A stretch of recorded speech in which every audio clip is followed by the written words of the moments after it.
Boa noite, então, a todos. Parte 2 da aula, dia 9/4/2021, texto 6. Agora, bem-vindos novamente, parte 2, a gente dando continuidade ao texto 6, slide 9, tá bom? Projetando a tela, então.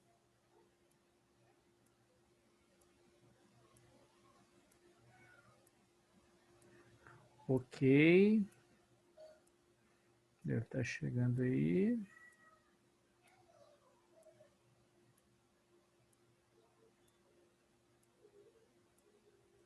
Bom, acho que juntos novamente, né? Juntos e Shallow Now, vamos lá. Vygotsky, Marx e Spinoza, né? E aí o que ela juntou esses três grandes autores aqui para conversarem com a gente? A Savaia pegou o Vygotsky, o Marx e o Spinoza para fazer uma geral aqui e falar um pouquinho da gente sobre a obra dos três para depois justificar a questão da desigualdade. Então esse diálogo que ela coloca, né? Até coloquei aqui para a gente um diálogo possível e necessário, né? Entre a obra dos três autores, ela vai falar da questão do afeto, né, do social, aí, da criatividade, da emoção dentro de Vygotsky, a questão marxista da dialética, da influência de meio, de ser influenciado do meio, e no Spinoza ela vai falar principalmente a questão do afeto também, né, mais até do que em Vygotsky, né? Afeto é a imaginação, Vygotsky e Spinoza. O Spinoza ele vai contrapor, né, a concepção dominante na época. A concepção dominante aí dessa época, ela era, né, que as emoções não devem ser combatidas ou criticadas. Elas devem ser compreendidas não como um vício da natureza humana, mas como uma propriedade que lhe é tão pertinente como calor e frio. Quer dizer, ele está desmistificando um pouco essa questão das emoções e colocando as emoções como constituintes mesmo do indivíduo, né? Que muitas vezes essas emoções são negadas, né, pelos indivíduos, né? A grande questão, então, da filosofia e spinoziana, né, ela vai ser a servidão humana em todas as formas, ou seja, o filósofo, né, o Spinoza, a ideia dele era entender o que leva, né, os homens a lutarem, né, os seres humanos a lutarem por sua escravidão, como se fosse por sua liberdade, né? Eu estou sendo escravizado e eu ainda luto por isso, né? Acreditando ou pelo menos ter uma falsa ilusão de que eu estou lutando assim por uma liberdade, né? Ou por um momento bacana, né? Eu não ia falar, mas eu vou falar, não tem jeito, né? É o que acontece muito hoje, né? Você vê as pessoas se degladiando aí por uma escravidão, principalmente uma escravidão política, né? Como se fosse por uma liberdade. Não, reafirmo, não estou falando exclusivamente do contexto atual, né? Não estou falando isso. Mas, no geral, né, a gente vê que as pessoas elas se degladiam por alguns valores que, para mim, tá parecendo muito mais um fã-clube do que um posicionamento cidadão social. E isso é muito triste, né, a gente pensar nisso. Bom, vamos lá, vamos entender um pouquinho mais aí do pensamento desse danadão aqui, desse Spinoza, né? Spinoza é um filósofo bem interessante, ele vai colocar para a gente o quê? Os homens se submetem à servidão porque são tristes, amedrontados e supersticiosos, né? Enredados na cadeia das paixões tristes, anulam suas potências de vida e ficam vulneráveis à tirania do outro, em quem depositam a esperança de suas felicidades. Por isso, afirma Spinoza, não se destrói uma tirania eliminando o tirano, pois outros o substituirão, caso as relações servis não sejam destruídas. É preciso destruir as relações que sustentam a servidão. Até coloquei embaixo, destruir relações que sustentam a servidão. Quem que é um teórico que a gente já comentou um pouquinho dele, que ele fala uma coisa bem parecida, eu vou falar aqui, eu quero vocês aí.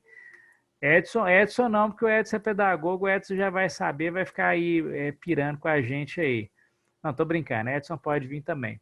Mas quem que falou pra gente, né, que quando a educação ela não é bem sucedida, o sonho do dominado é se tornar dominador, né? Quem lembra aí desse cara? Fantástico.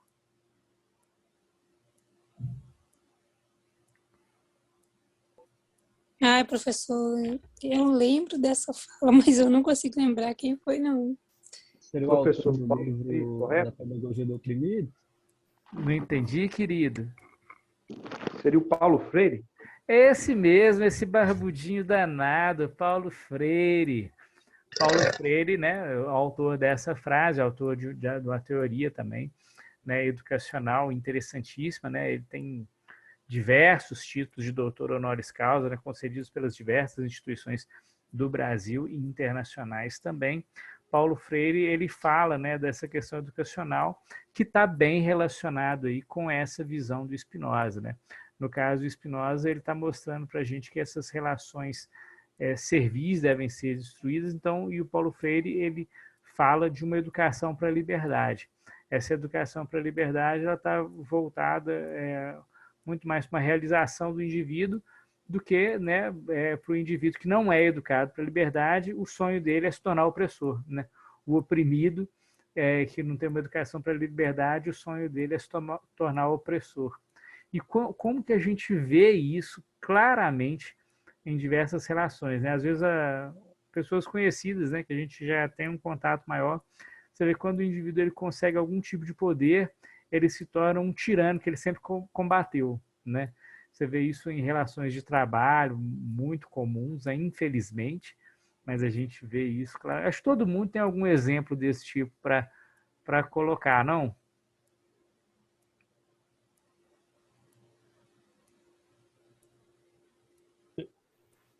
Samuel, eu vejo essa ideia até mesmo assim parecida com a classe média hoje, né, que se diz ser classe média, né? Uhum. Ela se ascendeu, né, nos últimos anos para trás aí e chegou num patamar que achava que era melhor do que a classe B ou C ou D, né? E agora que tá todo mundo, vamos dizer assim, no mesmo rumo, no mesmo barco, todo mundo tendo que pagar o preço alto e viu que todo mundo é igual, não adianta você olhar para o outro com desdém, né? Então, ou É seja, você complicado. achar que é demais só porque você conseguiu uma condição melhor, então, ou seja, você lutou mais por um individualismo, né, em que você sozinho vai conseguir ser o melhor, o mais rico, alguma coisa do tipo, e esqueceu que você vive num contexto social que depende também do trabalho do outro, você depende de muitas vezes daquilo que o outro produz para sobreviver, para se manter, e vice-versa, é um ajudando o outro, é uma engenharia. O cara conseguiu comprar o Celta de 24 vezes e tá tirando o pessoal do busão, né, cara? Não dá, né? Brincadeira, mas é algo a se pensar mesmo, é algo complicado, né? Porque você vê que assim, as relações de desigualdade, elas aumentaram e aumentaram muito. Não sei se vocês estão por dentro aí das reportagens, né? O Brasil, ele, no meio da pandemia, a gente conseguiu lançar mais 11 bilionários na lista da Forbes. Quer dizer, 11 bilionários, né? E 11 pessoas enriqueceram muito no período pandêmico aqui no Brasil. Olha só que coisa estranha, né? Que coisa louca para se pensar, né? A população passando assim uma dificuldade tremenda.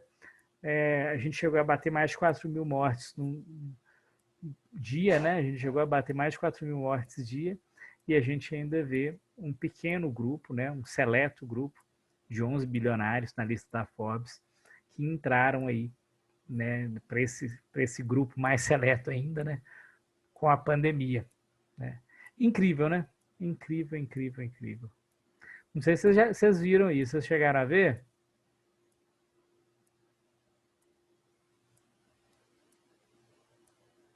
Epa.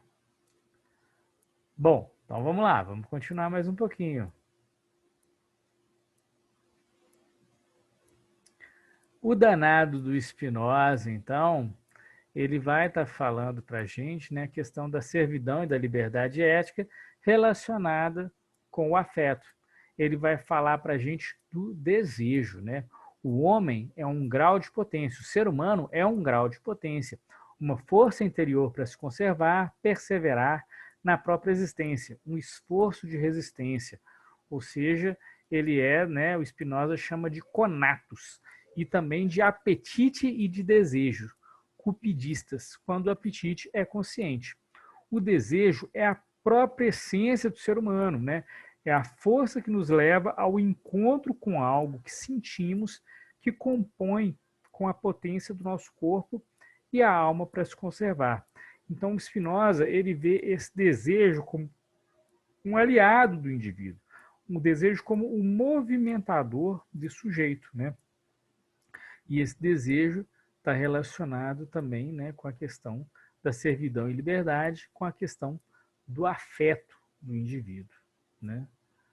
Nesse sentido aí, né, eles mostram para a gente, aí, a Baden Savaia mostra para a gente uma pesquisa realizada com pessoas aí em situação de vida nas ruas, né, pessoas que estão morando, né, por esse tempo aí da pesquisa na rua, né, e ela mostrou, né, de acordo com os relatos e com as análises dessa pesquisa, ela mostra para a gente que o resultado apontou que o cerceamento do direito de escolha desses indivíduos que estão nas ruas, né, e de ser reconhecido também como sujeito, não ser reconhecido como objeto, que é o que acontece muitas vezes com a população que está em situação de vida nas ruas, né, gera tanto sofrimento quanto a falta de moradia.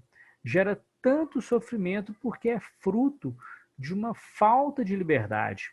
Ou seja, a liberdade, ela é uma virtude, quer dizer, uma perfeição. Consequentemente, nada do que atesta a impotência no homem, né, no ser humano, se pode relacionar com a sua liberdade. Liberdade, com efeito, não suprime, mas, pelo contrário, coloca a necessidade da ação. Ou seja, né, quando a gente é tolhido de uma liberdade, né, o nosso cerceamento de liberdade, ele pode, ela comparou aqui com os dados, né, dessa pesquisa, com as pessoas em situação de vida nas ruas, que ela gera tanto sofrimento quanto a falta de moradia. Ou seja, as necessidades físicas, as necessidades fisiológicas desrespeitadas, né? Muitas vezes na rua você tem isso. Então ela vê que esse não reconhecimento e essa não liberdade, ela está fazendo um efeito tão nocivo e tão mal para os indivíduos quanto a própria falta de moradia. Pelo menos assim, foi o que foi constatado a partir aí desse estudo realizado, da fala, né, dessas pessoas que vivem aí esse tipo de situação. Bem bacana, né? Muitas pessoas, elas nem imaginam isso. Elas acreditam, não, dar a casa para o cara que resolve. E não é só isso. Às vezes é muito mais do que a casa. É uma reorganização como sujeito, né? Opa! Ah, tá. Voltou aqui o negócio que gravou aqui o coisa já. Depois eu vou lá e vou converter para já ir pensando aqui como é que a gente faz a postagem. Deixa eu pegar aqui. Deixa eu já copiar isso de uma vez. E a gente organiza. Mas, pessoal, vocês tinham essa dimensão já? Quem já trabalhou, quem trabalha com pessoas em situação de vulnerabilidade social extrema, né? No caso aí das ruas, vocês já tinham parado para pensar um pouco sobre isso ou não? Vocês ainda não tinham tomado essa discussão dessa forma? Acho que é uma discussão que é interessante da gente fazer, uma discussão que vale a pena a gente conversar.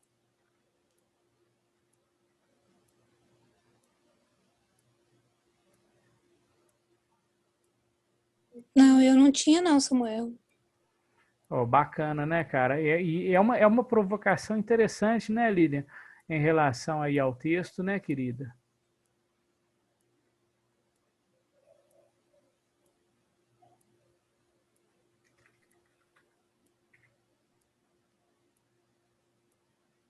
Meu telefone tá ficando, tá travando aqui. Tá travando? Não, sem problema, fica tranquilo. Eu tô aproveitando aqui e colei aqui já na pastinha para depois pegar esse arquivo e jogar para vocês no canal da Fãs lá no YouTube, né? Vocês têm acesso normal ao YouTube, vocês sabem que a gente está jogando tudo isso no canal da faculdade, né? Para vocês poderem assistir depois, se quiserem. E Sim, ter... sim. Ah, não, perfeito. Já aproveitei, já fiz esse salvamento aqui para organizar depois. Assim que terminar aqui, eu já faço a postagem de tudo e já fica lá organizadinho para quem quiser ter acesso novamente e tal. Ou, de repente, para quem perdeu, né, a aula e quiser acessar, vai ficar lá, tá ok? Mas é bom, né, cara? Lília, então, assim, esse textão foi provocativo agora nesse pensamento, né, querida? Com certeza, porque a gente às vezes pensa que, tipo assim, tipo, o básico resolve, assim, é outras coisas, né? Vai além disso. Sim. Às vezes a gente tem uma visão, muitas vezes a gente constrói uma visão até assistencialista ao longo da vida, né? Falar, não, vamos suprir a necessidade material e resolve. E aí o que a gente está vendo que não resolve, né? Que na verdade resolve primeiro um resgate, né? Um resgate de indivíduo mesmo, de sujeito. Que às vezes isso foi contaminado para o indivíduo, né? E é tão triste, né? Questões bem mais profundas, né? Tanto é que aí volta, né, nessa coisa que a gente vê muito. O pessoal tá lá precisando de ajuda, o pessoal vai lá, faz uma cesta, dá comida e tal. E muitas vezes, aqui mesmo na cidade, eu já vi muito isso acontecer. Aqui onde a gente mora é uma cidade assim, que muita gente vem de fora para trabalhar e tal, e de vez em quando aparece um pessoal assim, sem lugar para morar e tal. Povo de rua mesmo, né? Que tá acostumado na rua. Aí o pessoal vai lá, inclusive há pouco tempo eu vi acontecer isso. Um casal tava morando na rodoviária. Aí juntou todo mundo, foi lá, arrumou um lugar para eles, deu comida, deu isso, parece que arrumaram um lugar para ficar, mas, tipo, não durou nada. E na hora que viu, o povo já estava na rua de novo. E, assim, são questões muito mais complexas, né, do que só alimentação, no caso. Sim, só o pão e a moradia, né? Que é também muito complexo, né? Mas é mais, né? Acho que é uma reorganização pessoal do sujeito, como indivíduo, né? E muitas vezes a gente nem para pensar sobre isso, né? Porque para a gente é tão já sólido essa construção de sujeito que somos, que a gente pensa que isso é comum para todos, né? Só que muitas pessoas têm esse direito, né, denegrido, né, socialmente. Samuel, Oi, querido. penso dessa forma que você falou, seria a reorganização social mesmo, porque mesmo se você der trabalho, se você der casa e comida,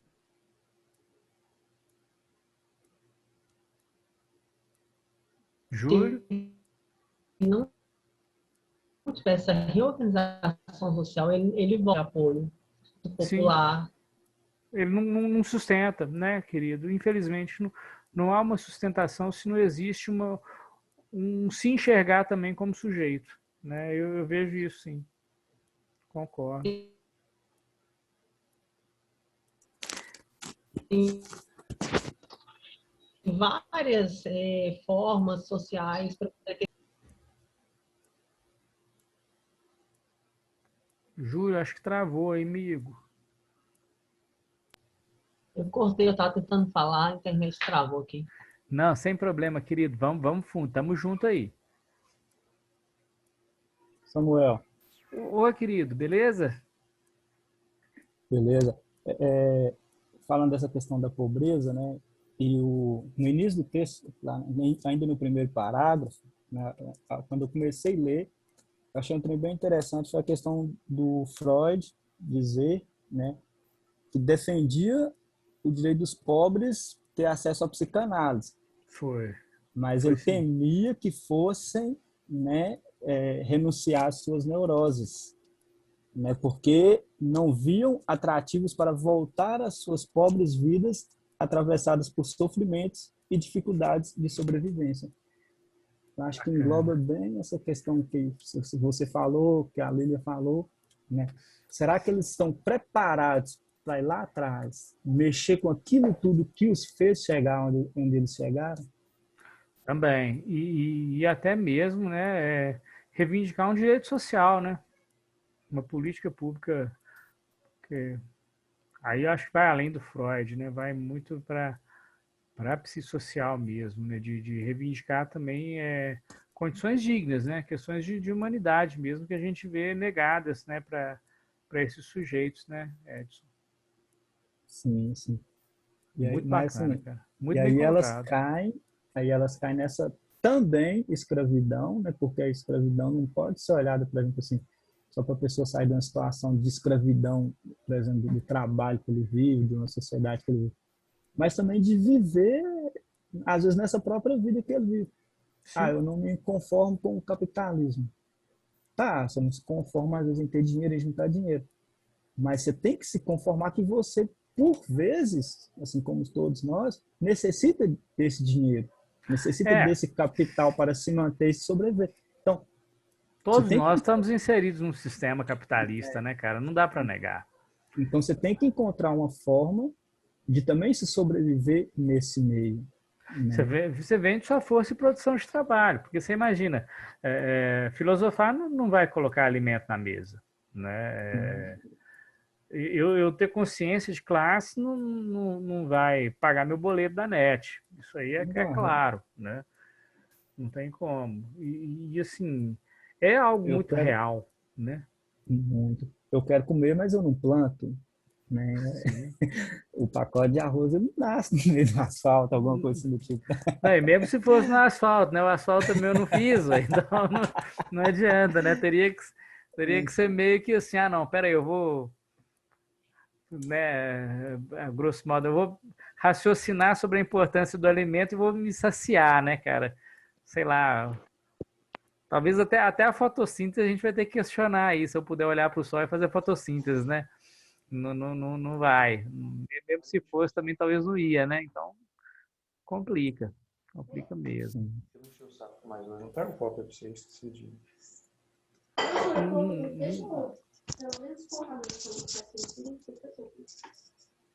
Não, ele me encheu o saco, não. Eu mandei um áudio pra ele, foi isso não é. Ixi, eu acho que abriu sem querer aí, viu, Rogerão?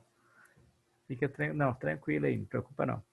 Bom, basicamente então, pessoal. O professor abriu aqui mesmo, aqui, mas fechou já. Não, relaxa, cara. É Tamo todo mundo no meu barco aí, preocupa não. um bate-papo familiar aqui. Normal, normal, tranquilão. Véio.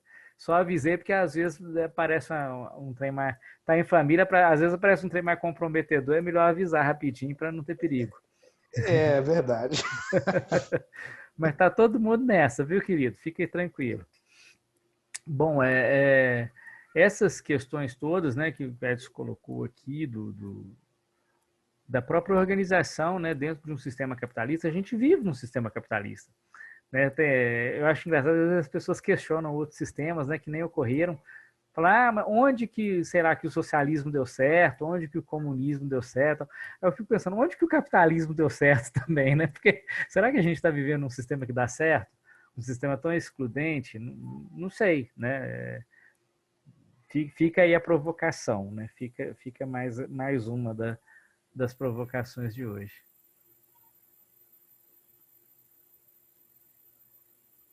Pois não, querido? Talvez não esteja dando certo nem para os novos bilionários, né? Para eles eu acho que tá, cara. Eu acho que deve ser meio triste assim gastar tanta grana. Não sei, né? Para eles eu acho que pode ser que dê, cara. Mas assim, com certeza custa a cabeça de outras pessoas, né? Então acho que já é um preço muito alto, né? Professor, só uma pergunta. Pô, querido, pois Pode não. fazer? Claro, claro. Certo. Mas a psicologia social ela vai analisar a estrutura social. Vamos supor, igual no Brasil a gente tem a pobreza.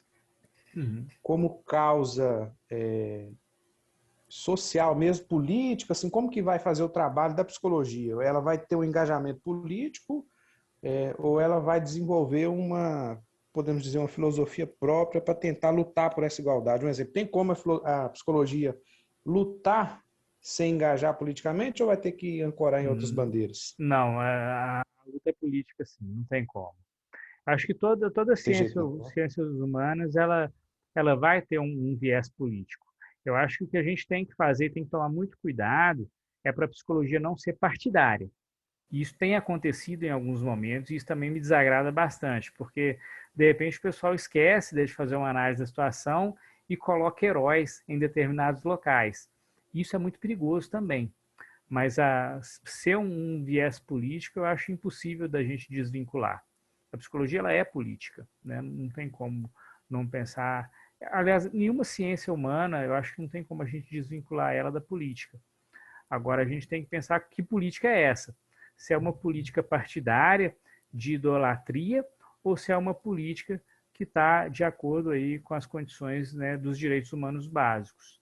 E aí, independente de partido, a gente lutar realmente com uma condição social menos excludente. Não sei se eu te respondi, meu querido. Não é isso mesmo. Se não teria envolvimento, ou só uma posição próxima, né, Uhum. de algum ideal político, mas ficaria neutro, né? Mas não Neutro, tem jeito. neutro não tem Não tem jeito. possível, né? Mas assim, eu acho que tem que ter como é que eu vou falar? Tem que tomar cuidado com o partidarismo, que está muito presente. Eu vejo assim pessoas defendendo bandeiras de determinado partido que também não condizem, né? Acho que a bandeira a ser defendida tem que ser a bandeira dos menos favorecidos e não de um partido que muitas vezes se utiliza de menos favorecidos para manutenção de poder. Isso eu acho complicadíssimo. Não, beleza. Compreendido. Beleza? Eu estou vendo assim muita gente passando pano em alguns erros para justificar determinadas questões e acho que passar pano não dá, cara. Tem que meter o pé na porta mesmo de tudo. É. Se posicionar, né? Sim, sim, é por aí. Mas era uma dúvida mesmo, porque na questão religiosa a gente tem que abster, então política pode engajar em partes, né? Mas igual você falou, não levar talvez para a clínica ou não ficar cego também em relação a esse debate, né? Porque assim, a política está em tudo, né? Não tem como a gente sair da política, né? A política ela é o nosso meio de convívio. Agora, quando a gente começa a bandeirar isso, ou a ser partidário, a gente vai para um extremo. E esses extremos eles são muito perigosos, né? Assim, eu acho que não ser a favor do partido X ou do partido Y, mas ter um bloco de ideias interessantes, eu acho que isso, e defender essas ideias. Por exemplo, uma ideia que está pautada nos direitos humanos, né? Os direitos humanos eu acho que são o ápice, né, para todos nós, né, das diversas profissões, né? O direito à vida, o direito à liberdade religiosa, o direito a ir e vir, o direito de moradia, o direito de saúde, né? Tudo isso acho que são direitos que a gente deve defender sim em relação à psicologia. Agora, o que eu acho complicado é quando a gente defende assim, ao fulano de tal do partido tal, porque ele tem uma história que mostra que ele favorece os menos favorecidos. E não favorece, né? Ou o fulano de tal porque ele tem uma visão esquerdista ou uma visão direitista em relação a tal questão. E hoje em dia eu acho que é até difícil da gente falar em direita ou esquerda, né? O que eu vejo muito no jogo político é um jogo de interesses pessoais. E eu não estou conseguindo desvincular isso em partidos hoje, né? Que é complicado, que é complicadíssimo, porque o sistema está tão corrompido, está tão sujo, né, digamos assim, que as pessoas elas têm se organizado justamente para entrar nessa sujeira. Você vê assim que, né, a gente tem um centrão aqui que é uma coisa absurda, né? E a gente tem também polos que muitas vezes não são tão opostos. Infelizmente, a gente vê esses polos muito próximos em determinadas atitudes, assim, principalmente quando a atitude é manutenção de poder, né? Então, assim, tá complicado, cara. Tá complicado pra caramba.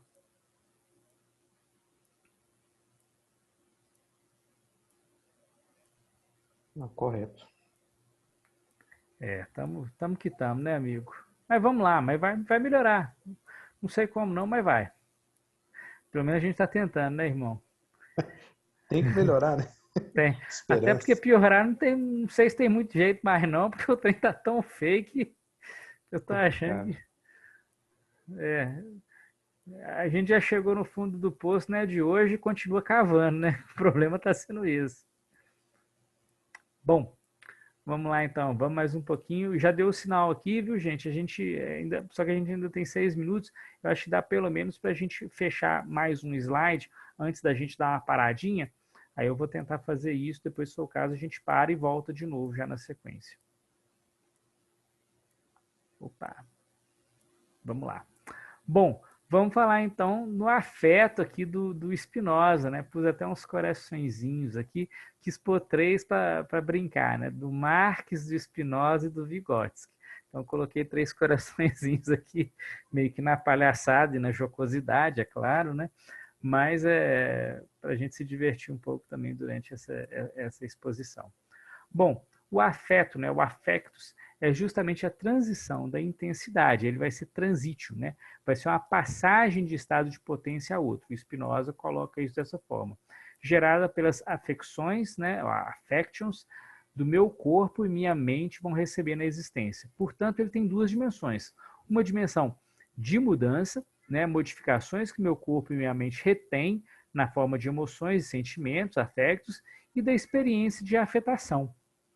Affection, isso é, o poder de ser afetado. Então, a mudança e o poder de afetar. Né? Aqui reside a principal contribuição de Spinoza à psicologia. A relação positiva entre o poder que tem um corpo de ser afetado, na forma de emoções, sentimentos, e o seu poder de agir, pensar e desejar. Então, quer dizer, eu recebo esse afeto, mas eu também tenho um poder de ação de afeto, né? De ação de desejo. Né? Então, como mente e corpo são a mesma coisa, né, uma coisa única, as afeições do corpo são as afeições da alma, sem hierarquização ou relação causal entre elas. Essa divisão mente-corpo é uma divisão meramente didática, né? Porque igual, né, o pessoal fala, você nunca viu uma alma andando na rua, né? Do mesmo jeito que você também nunca vai ver um corpo andando sem alma, né? Não tem como a gente não pensar também em nenhum dos dois separados, né? São partes constituintes do mesmo indivíduo, né? Bom, o que aumenta, então, ou diminui a potência do meu corpo para agir, aumenta ou diminui também a potência da minha alma de pensar, né? Dessa flutuação vai depender a força vital e a de resistência, que equivale à qualidade ética da minha existência. Então, aqui já mudou uma coisa e tem uma coisa bacana para a gente discutir. O Spinoza, aqui então, com a questão do afeto, ele relaciona a ética, né, do indivíduo à existência. A existência é permeada pela ética. Eu vivo, né, eu existo mediante a ética que eu tenho. Alguns autores, inclusive, também, né, como Frankl, por exemplo, eles vão colocar essa questão da ética atrelada ao amor, né, que é algo bem interessante também, né? O amor é a quantidade de ética que eu possuo, né, a quantidade de ética que eu tenho em relação ao meu semelhante, que é uma discussão também muito interessante, né? Ela não fala do Frankl aqui no texto, mas acho que não tem jeito da gente também não relacionar um pouco isso, né? Quando o Spinoza fala da qualidade ética de existência e o Frankl fala também da questão da ética no amor. Não é verdade? Bom, pessoal, até aqui, né? Estamos caminhando junto, estamos ok, estamos direitinho. Acho que assim a gente conseguiu fazer uma discussão e uma explanação assim dentro dessas questões todas aí que a gente está organizando aí do texto. Sim, sim. Sim, sim? Beleza, então. Gente, está faltando um pouco mais de 2 minutos para cair. Eu acho que assim começar o slide com 2 minutos é complicado. Eu estou pensando a gente cair e já voltar. Ou vocês preferem cair, ter uns 10 minutinhos de intervalo e voltar? Como é que fica melhor para vocês? Uai, eu penso que já está quase na hora. Melhor a gente fazer um intervalo, né? Faz um intervalinho de, sei lá, 10, 15 minutos? O que vocês acham que é prudente aí, como é que vocês estão fazendo normalmente? Um cafezinho é bom, né? Cafezinho é bom, é. Intervalinho de uns 15 minutinhos, tranquilo, dar uma refrescada na mente. Mais ou menos, então, uns 15 fica legal? Fica. Uns 15 tá, Legal. 15 tá beleza, tranquilo. Tá beleza. Comer alguma coisa. Fica melhor. Eu vou fazer o seguinte, no meu tá marcando aqui 8h12. A gente volta então 8h30, dá um pouquinho mais de 15, dá 17, e aí a gente volta. Combinado. Combinado? Lu hoje está sem o fone. Ô Lu, mas se você quiser falar qualquer coisa, escreve que a gente vai conversando, tá bom? Então vou fazer o seguinte, vou parar por agora, 8h12, 8h30 eu abro de novo e a gente dá continuidade aí a partir do slide 14, perfeito? Beleza, combinado. Beleza, pessoal, muito obrigado aí pela participação. E aí a gente vai organizando aí. Lu, fica à vontade. Tudo que você precisar, só mandar pelo chat, que a gente dá um jeito de te ouvir. Ou então, se você quiser mandar pelo telefone também, se quiser me ligar, eu falo para você e a gente se organiza. A gente vai dando um jeito, tá bom? Ó, beijo para vocês. Até 8h30, então, todo mundo aqui. Valeu, pessoal. Um beijo.